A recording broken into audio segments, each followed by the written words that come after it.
오늘 우리에게 주시는 하나님의 말씀은 사도행전 20장 1절에서 6절까지입니다.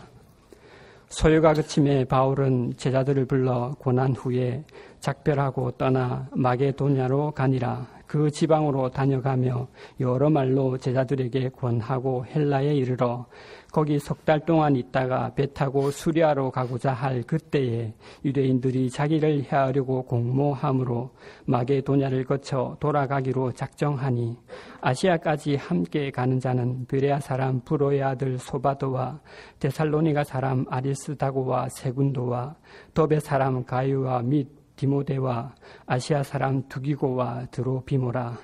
그들은 먼저 가서 드로아에서 우리를 기다리더라. 우리는 무교절 후에 빌립보에서 배로 떠나 닷새 만에 드로아에 있는 그들에게 가서 이래를 머무니라. 아멘. 바울은 다메섹 도상에서 주님의 부르심을 받은 이후부터 사람을 섬기는 청년이었고 사람을 섬기는 그리스도인으로 살다가 사람을 섬기는 시니어로 자신의 생을 마감했습니다. 우리는 지난 시간에 그 바울이 마게도냐와 고린도에서 어떻게 사람을 섬겼는지 숙고해 보았습니다. 오늘 본문 3절은 마게도냐를 거쳐서 고린도에서 석 달 동안 체류한 바울이 고린도를 떠날 때의 정황을 증언해주고 있습니다. 거기 석 달 동안 있다가 배 타고 수리아로 가고자 할 그때에 유대인들이 자기를 해하려고 공모함으로 마게도냐를 거쳐 돌아가기로 작정하니 바울은 2차 전도 여행 때와 마찬가지로 3차 전도 여행 역시 고린도에서 마무리하고 자신의 목회 본거지인 수리아의 안티옥으로 귀환하려고 했습니다. 수리아의 안티옥은 오늘날 터키 대륙 남동쪽 지중해 연안에 자리 잡고 있습니다. 따라서 유럽 대륙 발칸반도 남쪽에 위치한 고린도에서 아시아 대륙의 수리아 안티옥에 이르는 가장 빠르고 편한 길은 고린도의 외항인 갱그레아에서 배를 타고 지중해를 건너가는 것이었습니다. 물론 바울 역시 그렇게 하려고 했습니다. 하지만 바울이 배를 타려는 것을 인지한 고린도의 유대인들이 바울을 해하려고 공모하였습니다. 약 6년 전 바울이 2차 전도 여행 중 처음으로 고린도를 방문했을 때 고린도의 유대인들이 복음을 전하지 못하도록 바울을 회당에서 축출했을 뿐만 아니라 일제히 법정으로 끌고 가서 갈리오 총독에게 고발하기까지 하지 않았습니까? 그 유대인들이 6년 만에 고린도를 다시 찾은 바울을 해하려고 공모한 것이었습니다. 본문 6절에 의하면 본문의 시기는 무교절 직전이었습니다. 무교절은 이스라엘 백성이 이집트의 노예살이에서 해방된 유월절을 기념하기 위해서 유월절 다음 날부터 7일 동안 누룩을 넣지 않은 빵을 먹는 기간을 일컫습니다.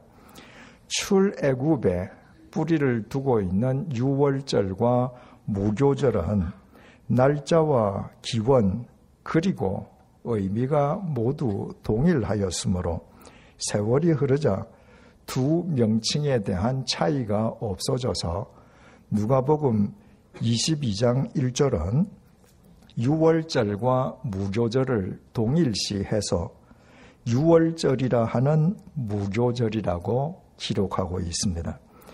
유월절은 출애굽을 기념하는 유대민족 최고의 명절이었으므로 유월절이 되면 지중해 세계에 흩어져 사는 많은 디아스포라 유대인들도 성전이 있는 예루살렘을 찾았습니다.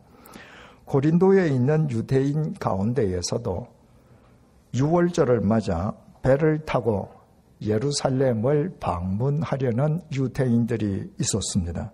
그 유대인들이 바울도 배를 타려고 한다는 사실을 알고서 지중해를 건너가는 배 위에서 바울을 해하려고 공모한 것이었습니다.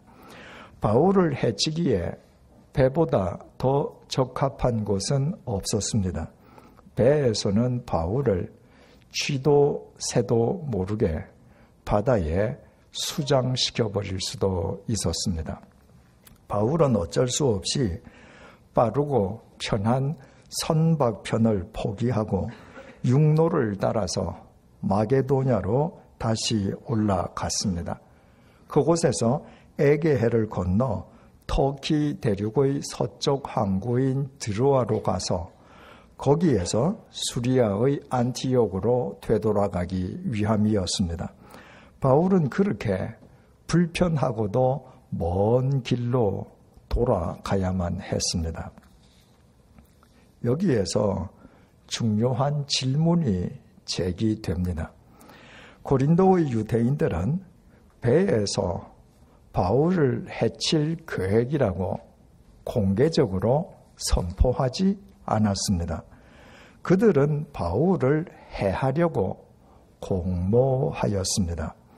헬라어 명사 에피블레는 음모를 의미합니다. 음모를 공개적으로, 특히 음모의 대상에게 노출되게끔 꾸미는 사람은 없습니다.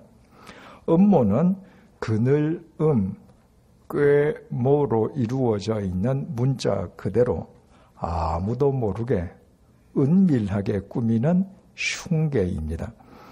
고린도의 유대인들 역시 지중해를 건너는 배 위에서 쥐도 새도 모르게 바울을 해치기로 아무도 모르게 은밀하게 음모를 꾸몄습니다.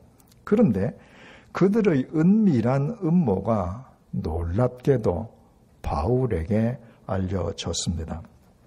바울은 요소마다 정보원을 심어둔 베테랑 첩보원이 아니었습니다. 그런데도 유대인들의 음모가 어떤 경로를 통해 바울에게 알려졌는지에 대해서는 본문은 전혀 언급하고 있지 않습니다. 본문은 단지 유대인들의 음모가 바울에게 밝혀졌다는 사실 그 자체만을 증언하고 있습니다. 유대인들의 음모가 누구에 의해 어떤 경로를 통해 바울에게 전해졌던 그 배후에서 역사하신 분이 주님이셨기 때문입니다. 주님께서 당신의 사랑하는 종인 바울을 지키고 보호해 주시기 위해서 유대인들의 음모를 당신의 방법으로 바울에게 알려주셨던 것입니다. 이런 일이 본문에서 처음 일어났던 것은 아닙니다. 교회를 짓밟는 폭도였던 바울이 다메섹의 그리스도인들마저 체포하여 연행하기 위해서 다메섹으로 가다가 주님의 부르심을 받았습니다. 그동안 자신이 부정해오던 예수님께서 살아계신 그리스도, 성자 하나님이심을 확인한 것이었습니다.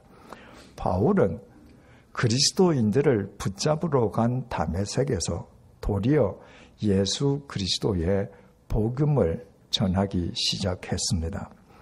그것은 다메섹의 그리스도인들에게는 더없이 반가운 일이었지만 다메섹 유대인들 입장에서 보자면 바울은 유대교를 배교한 배신자에 지나지 않았고 배교자는 오직 제거의 대상일 뿐이었습니다. 당시의 상황을 사도행전 9장 23절이 밝혀줍니다. 여러 날이 지남에 유대인들이 사울 죽이기를 공모하더니, 사울은 바울의 옛 이름입니다. 다메섹의 유대인들은 배교자인 바울을 죽이기로 공모했습니다. 바울을 죽여버리기로 아무도 모르게 은밀하게 공모한 것입니다. 그러나 사도행전 9장 24절 상반절이 이렇게 밝히고 있습니다. 그 개교가 사울에게 알려지니라. 우리말 개교로 번역된 헬라어가 오늘 본문에 사용된 헬라어 에피블레입니다. 바울을 죽이려는 다메섹 유대인들의 은밀한 음모도 바울에게 알려졌습니다. 그들의 음모를 어떤 사람이 어떻게 바울에게 전해 주었는지 대해서도 성경은 침묵하고 있습니다. 그때에도 주님께서 바울을 지켜주시려 당신의 방법으로 그들의 음모를 친히 바울에게 전해주셨기 때문입니다. 사도행전 9장 24절 하반절에서 25절의 증언입니다. 그들이 그를 죽이려고 밤낮으로 성문까지 지키거늘 그의 제자들이 밤에 사울을 광주리에 담아 성벽에 달아 내리더라. 다메섹의 유대인들은 바울의 행방이 묘연하자 바울이 다메섹 성을 빠져나가지 못하도록 밤낮으로 성문을 지켰습니다. 고린도후서 11장 32절에 의하면 이때 다메섹의 유대인들은 다메섹의 성문을 지키기 위해서 고위 관리까지 동원했습니다. 바울은 마치 도관에 갇힌 쥐와도 같았습니다. 그러나 바울로부터 복음을 영접한 다메섹의 그리스도인들이 한밤중에 바울을 광주리에 담아 성 위에서 달아내려 바울은 자신을 죽이려는 다메섹 유대인들의 소나기에서 벗어날 수 있었습니다. 그 또한 주님의 섭리였음은 두말할 나위가 없습니다. 이처럼 바울을 해치고 죽이려는 유대인들의 은밀한 음모는 주님 안에 있는 바울에게는 전혀 음모일 수 없었습니다. 그래서 지중해를 횡단하는 배 위에서 바울을 해치려는 고린도 유대인들의 음모도 고스란히 바울에게 알려졌고 바울은 선박을 이용하려던 애초의 계획을 변경해서 고린도에서 육로를 따라 마게도냐를 거쳐 돌아가는 길을 선택했습니다. 그래도 또 다른 질문이 제기됩니다. 발칸반도 남쪽의 고린도에서 북동쪽에 위치한 에게해를 건너 터키 대륙의 서쪽 항구 드로아로 되돌아가기 위해서는 마게도냐의 네아폴리에서 배를 타야만 하는데 그 거리가 고린도에서부터 약 600km에 달했습니다. 그 먼 거리를 평균 수명이 40세에도 미치지 못하던 당시에 이미 50세 전후의 나이에 접어든 바울이 지병을 지닌 병약한 몸으로 걸어간다는 것은 여간 힘든 일이 아니었습니다. 고린도에서 배를 타고 빠르고도 편하게 지중해를 건너가는 것과는 비교 자체가 불가능할 정도로 험난하기 짝이 없는 여정이었습니다. 배 위에서 바울을 해치려는 고린도 유대인들의 음모를 주님께서 바울에게 알려주셨다고 해서 바울로 하여금 너무나도 혹독한 대가를 치르게 하시는 것처럼 보입니다. 주님께서 고린도의 유대인들이 바울을 해치려는 음모를 처음부터 아예 꾸미지도 못하게 해주셨더라면 얼마나 좋았겠습니까? 그들이 음모를 꾸몄더라도 바울과 같은 배를 타지 못하도록 막아주셨더라면 노쇠하고 병약한 바울은 선박을 이용하여 편하고도 빠르게 수리아의 안티옥으로 귀환하지 않았겠습니까? 그러나 삼위일체 하나님의 섭리를 그렇듯 1차 원적이고도 표피적으로 재단하려 해서는 안 됩니다. 그렇게 해서는 전능하시고 무한하신 삼위일체 하나님에 대한 올바른 믿음을 견지할 수 없습니다. 본문 4절을 보시겠습니다. 아시아까지 함께 가는 자는 베레아 사람 부로의 아들 소바더와 데살로니가 사람 아리스타고와 세군도와 더베 사람 가이오와 및 디모데와 아시아 사람 두기고와 드로비모라. 바울은 흉년을 당한 예루살렘 교인들을 위해서 마게도냐와 아가야의 교인들로 하여금 구제 헌금을 하게 했습니다. 본문의 명단은 2차 전도 여행 때부터 바울과 동행한 디모데를 제외하고는 예루살렘 교회에 구제 헌금을 전달할 각 지역 교회 대표들의 명단인 것으로 여겨지고 있습니다. 5절에서 6절의 증언입니다.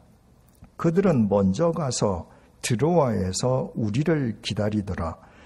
우리는 무교절 후에 빌립보에서 배로 떠나 닷새 만에 드로아에 있는 그들에게 가서 이레를 머무니라. 구제 헌금을 전달할 각 지역 교회 대표들은 먼저 에게해를 건너 드로아로 가서 바울 일행을 기다렸습니다. 그리고 바울 일행은 빌립보에서 무교절을 지낸 뒤에 드로아로 가서 그들과 합류했습니다. 여기에서 반드시 우리가 주목해야 할 단어가 있습니다. 바울 일행을 가리키는 인칭 대명사가 우리로 바뀌었다는 사실입니다. 우리라는 인칭 대명사는 그 속에 말하는 화자인 자기 자신이 포함되어 있을 때에만 사용 가능합니다. 우리가 잘 아는 것처럼 사도행전을 기록한 사람은 의사 누가입니다. 의사 누가가 본문을 기록하면서 5절에서 우리를 그리고 6절에서 우리는 이라는 표현을 사용한 것은 그 속에 자기 자신도 포함되어 있다는 말이었습니다. 바울이 전도 여행을 시작한 이래 바울 일행이 사도행전에서 우리라고 표기된 최초의 사례는 이미 우리가 알고 있듯이 사도행전 16장 10절에 나타납니다. 바울이 그 환상을 보았을 때 우리가 곧 마게도냐로 떠나기를 힘쓰니 이는 하나님이 저 사람들에게 복음을 전하라고 우리를 부르신 줄로 인정함이라나. 지난 시간에 말씀드린 것처럼 바울은 2차 전도 여행 중 드로아에 도착한 날 밤에 도움을 요청하는 마게도냐 사람의 환상을 보았습니다. 그 환상을 마게도냐로 향한 주님의 부르심으로 받아들인 바울은 자신의 일행과 함께 난생 처음으로 유럽 대륙의 마게도냐로 진출했습니다. 그때부터 바울 일행을 가리키는 인칭 대명사가 우리라고 표기되기 시작했습니다. 드로아에서 바울과 합류한 의사 누가가 사도행전을 기록하면서 자기 자신을 포함해서 바울, 실라, 디모데를 우리라고 기록하기 시작했기 때문입니다. 하지만 유럽 대륙의 마게도냐로 건너간 바울 일행이 첫 방문지인 빌립보를 떠나면서 우리라는 인칭 대명사는 사라집니다. 바울이 누가로 하여금 빌립보에서 계속 머물면서 유럽 대륙에서 복음을 처음 영접한 빌립보의 그리스도인들을 지속적으로 보살펴주게 했기 때문입니다. 그리고 오늘 본문 5절에서 바울 일행을 가리키는 인칭 대명사가 다시 우리로 표기되고 있는 것은 마게도냐로 돌아가는 바울을 재차 만난 누가도 빌립보 사역을 매듭 짓고 바울과 또다시 동행하기 시작한 까닭이었습니다. 그리고 본문 이후 사도행전이 끝나기까지 바울 일행은 일관되게 우리라고 표기되고 있습니다. 사도행전을 기록한 의사 누가가 바울이 로마에서 참수형을 당해 죽는 마지막 순간까지 바울 곁을 떠나지 않고 지켰기 때문입니다. 만약 바울이 고린도에서 아무 일 없이 선박으로 지중해를 건넜더라면 누가는 바울의 생애에서 가장 중요한 마지막 시기를 바울과 함께하지 못했을 것입니다. 본문 3절의 증언처럼 바울은 3차 전도 여행을 매듭 짓고 자신의 목회 본거지인 수리아의 안티옥으로 귀환하려고 했습니다. 그러나 바울은 먼저 들린 예루살렘에서 그를 죽이려는 유대인들의 난동과 고발로 투옥되었고 가이사라의 감옥으로 이송되어 2년 동안 갇혀 있다 죄수의 신분으로 로마에 압송되어 수리아의 안티옥 재방문은 끝내 이루어지지 않았습니다. 그러므로 바울이 고린도에서 선박을 이용하여 팔레스타인으로 직행했더라면 유럽 대륙 마게도냐의 빌립보에 있던 누가가 바울을 다시 만날 기회를 갖기는 현실적으로 어려웠을 것이요. 그가 사도행전의 후반부를 기록하는 데에도 많은 제약이 뒤따르게 되었을 것입니다.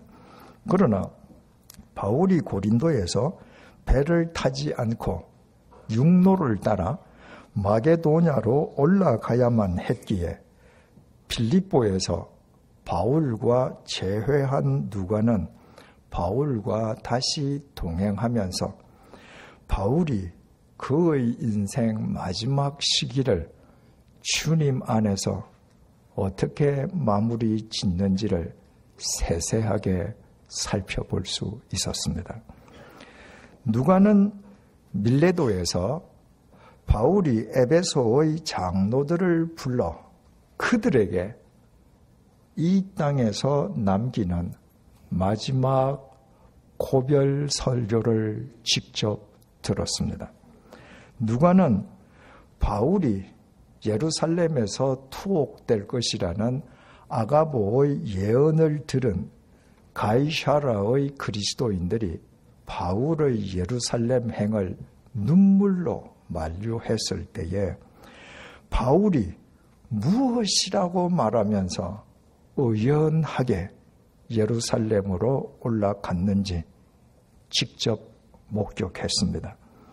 누가는 바울이 자신을 죽이려는 예루살렘 유대인들 앞에서 행한 설교도 가이사라의 감옥에 투옥되었던 바울이 벨릭스 총독 앞에서 행하였던 설교도 벨릭스 총독의 후임자인 베스도 총독과 분봉왕 아그리빠 앞에서 행한 설교도 전문을 직접 들었습니다. 누가는 바울이 죄수의 신분으로 로마에 압송될 때에도 바울과 동행하여 지중해를 건너면서 유라굴로 태풍으로 배에 승선한 사람이 모두 죽게 되었을 때 그 죽음의 광풍 속에서 바울이 어떻게 처신했는지, 선장도 아닌 바울이 승무원과 승객을 포함해서 배에 타고 있던 276명 전원을 어떻게 구해내었는지 모두 똑똑하게 목격했습니다. 그리고 그 모든 사실을 본문 5절부터 사도행전 28장 마지막까지 생생하게 기록했습니다. 사도행전 전체의 3분의 1이 넘는 방대한 분량입니다.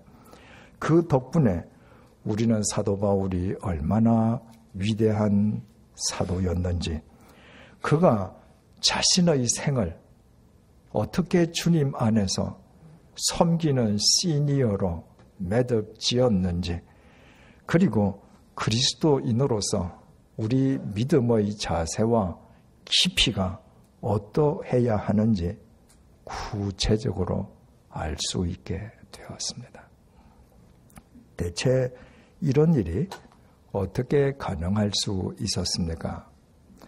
바울이 그렇게 되기를 기도하기라도 했습니까? 사도행전을 기록한 누가의 의지로 그렇게 되었습니까? 고린도의 유대인들이 선박을 이용하여 수리아로 돌아가는 바울을 배 위에서 해치기로 음모를 꾸몄기 때문입니다.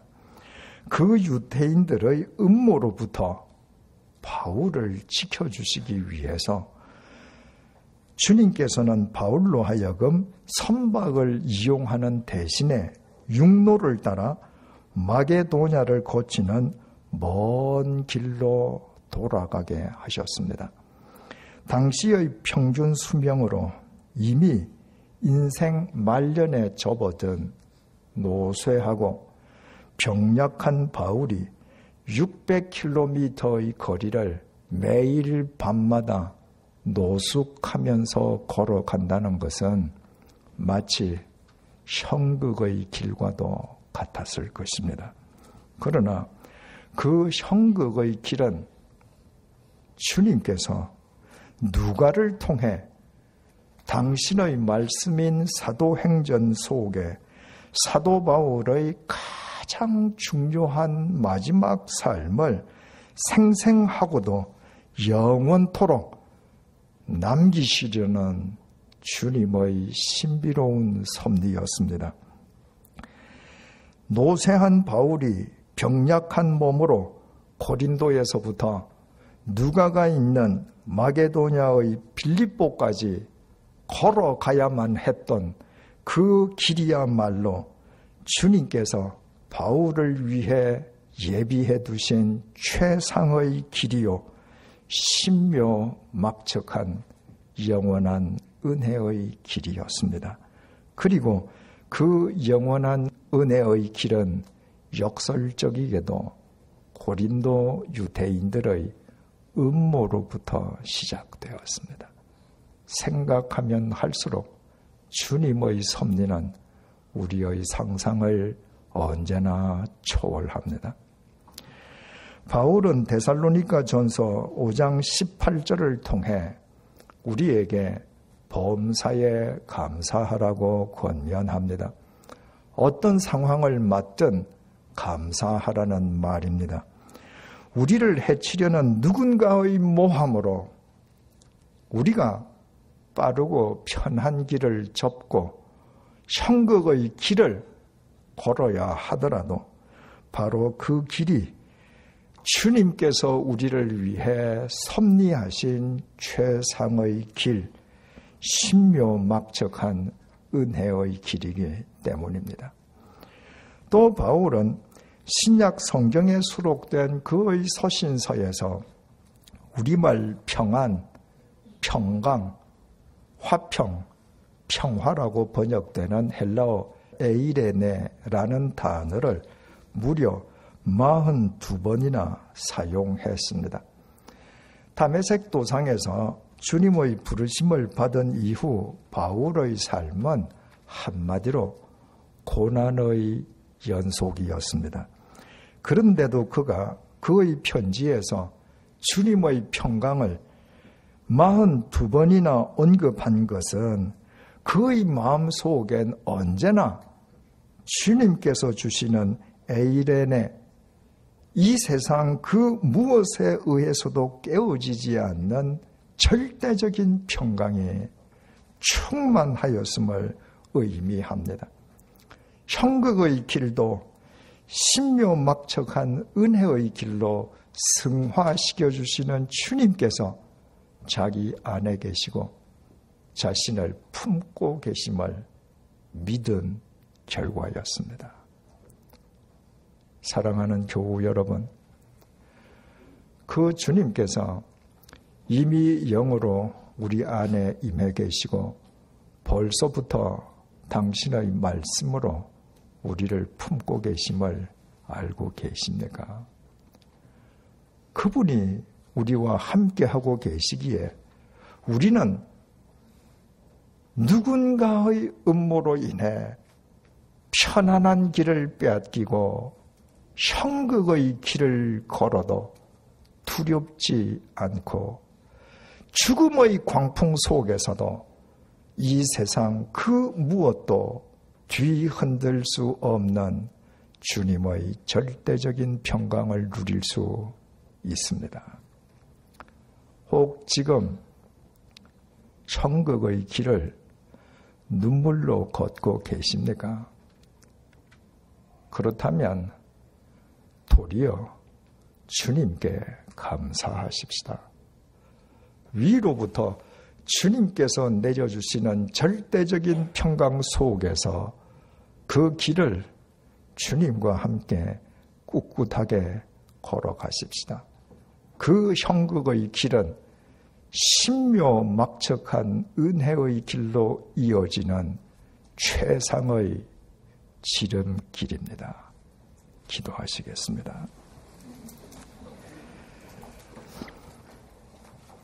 주님께서 영으로 내 안에 임해 계시고 말씀으로 나를 품고 계시니 범사가 감사합니다.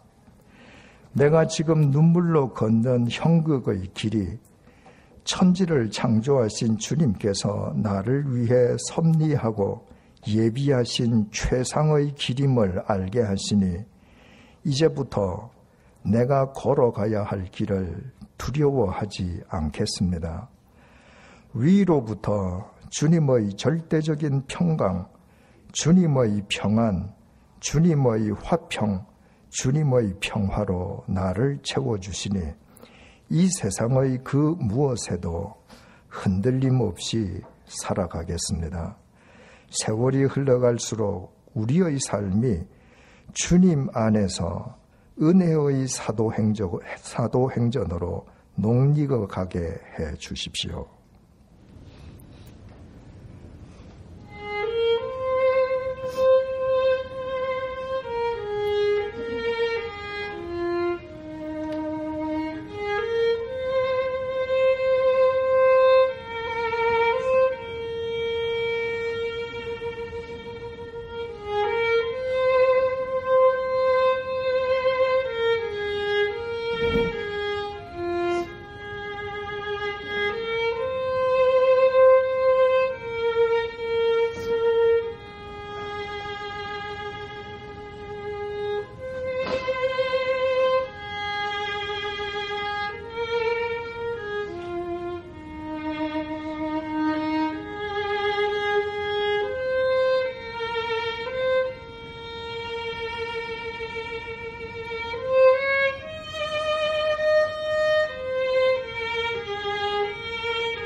이 모든 말씀 예수님의 이름으로 기도드립니다. 아멘.